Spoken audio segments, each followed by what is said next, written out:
আজই ডাউনলোড করুন আর এনজয় করুন আপনার পছন্দের শো। দেখুন অম্লান বাবু, আপনি এসব কথা আমাকে কেন বলছেন আমি বুঝতে পারছি না। আমি রত্নার সঙ্গে একটিবার দেখা করতে চাই, প্লিজ পার্বতী। দেখ, তোর কথা শুনে না আমার চোখ ভিজে গেল। ওই জন্যই তো বলছি যে তুই না ওই ঠাকুরকে ডাক, দেখ যদি ওদেরকে কোনো রকম ভাবে বাঁচাতে পারিস কিনা। তবে একটা কথা মনে রাখিস, ওই রত্নার সঙ্গে আমারই বিয়ে হবে, কেউ আটকাতে পারবে না। সে আটকাবে তার অবস্থাও খুব খারাপ হবে। আর তুই শুধু দেখে যা যে আজকে কি কি হয়।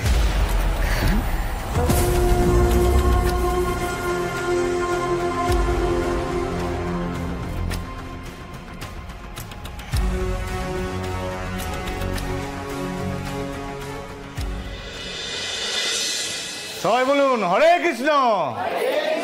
হ্যাঁ, এই যে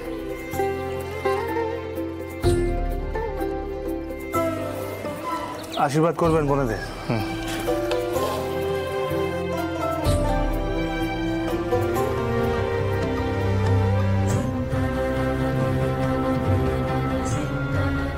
আমার দাদামণিকে আশীর্বাদ করবেন কেমন?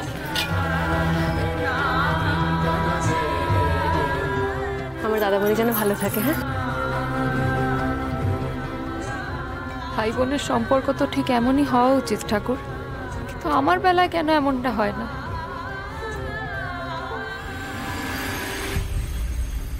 স্বাগতম স্বাগতম স্বাগতম, ভুবনপুরের সব অধিবাসীকে জানাই স্বাগতম। আজ ভুবনপুরে রাখি বন্ধন আর ঝুলন যাত্রা উপলক্ষে যে বিচিত্রা অনুষ্ঠানের আয়োজন করা হয়েছে, সেই বিচিত্রা অনুষ্ঠানের ধারাভাষ্যকার হচ্ছি আমি। আমাদের এই দর্শক আসনের একেবারে সামনের সারিতে বসে আছেন আমাদের ভুবনপুরের সোমেশ্বর দত্ত ওরফে সোম।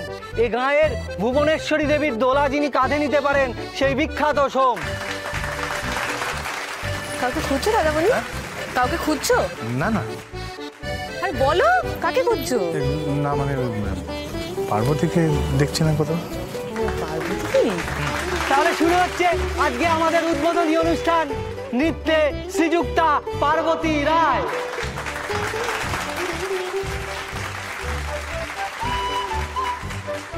পার্বতী নাচতে পারে তো জানতামই না।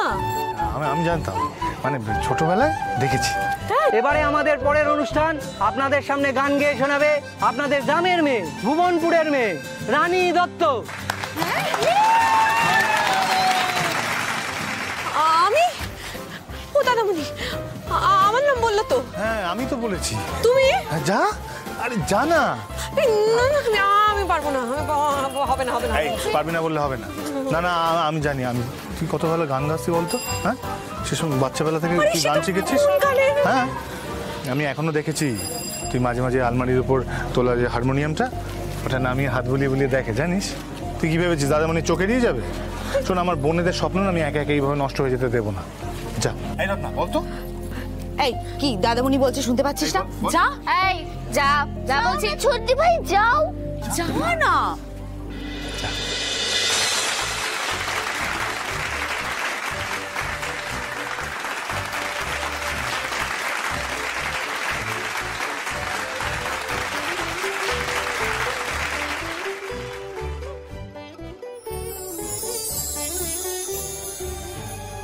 বর্দি ভাই, হেই বর্দি ভাই, কি লুকোচ্ছিস দেখি?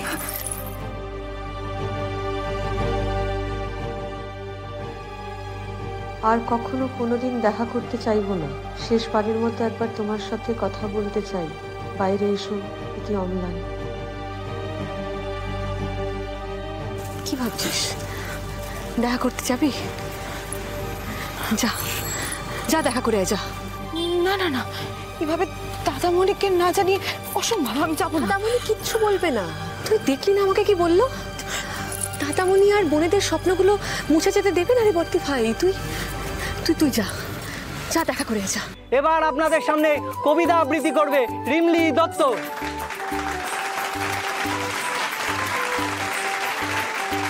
দাদামণি কিছু বললে আমি সামলে নেব, তুই যা। নমস্কার, আমি রিমলি দত্ত। আজকে আমি একটা কবিতা বলবো। আমাদের ছোট নদী, রবীন্দ্রনাথ ঠাকুর। আমাদের ছোট নদী চলে বাঁকে বাঁকে, বৈশাখ মাসে তার হাঁটু জল থাকে। পার হয়ে যায় গরু, পার হয় গাড়ি, দুই ধার উঁচু তার, ঢালু তার পাড়ি। হ্যালো হ্যালো, হ্যাঁ কে বলছেন? হ্যালো হ্যালো, পার্বতী, কি আপনি এখানে? দেখুন, আমার মা যে আচরণ করেছেন তার জন্য সত্যি আমার ক্ষমা চাওয়ার কোনো মুখ নেই, কিন্তু আমি তো কিছু করিনি বলুন। আপনি তো জানেন আমি শুধুমাত্র রত্নাকে ভালোবাসি। দেখুন অম্লানবাবু, আপনি এসব কথা আমাকে কেন বলছেন আমি বুঝতে পারছি না। আমি রত্নার সঙ্গে একটিবার দেখা করতে চাই। প্লিজ পার্বতী, দাদামণির সামনে দাঁড়ানোর মুখ আমার নেই। আপনি একমাত্র পারেন রত্নার সঙ্গে আমার একবার কথা বলিয়ে দিতে। আচ্ছা, রত্না আপনার সঙ্গে দেখা করবে কি করবে না সেটা নিতান্ত রত্নার ব্যক্তিগত বিষয়, আমি ওকে ফোর্স করতে পারি না। কিন্তু কিন্তু রত্নাও আমাকে ভালোবাসে, সে কথা তো আপনি জানেন বলুন।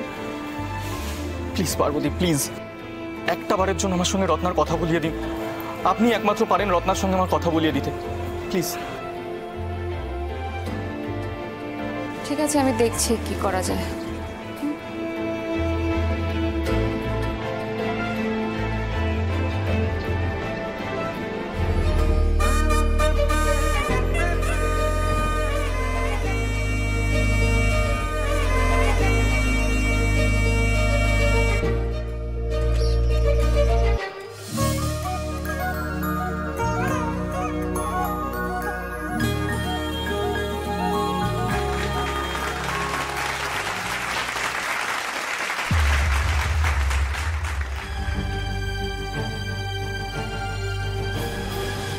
রত্না কোথায় রানী? বড়দি ভাই, তুমি আমায় কথা দাও কাউকে বলবে না? না, কাউকে বলবো না। কেন, কি হয়েছে? বড়দি ভাই অম্লানবাবুর সঙ্গে দেখা করতে গেছে। অম্লানবাবুর সাথে? কখন? এই তো একটু আগে। তুমি আমায় কথা দাও, তুমি দাদামণিকে কিছু বলবে না? না, বলবো না। অম্লানবাবু তো একটু আগে আমার সাথে ছিল, তাহলে রত্না গেল কোথায়?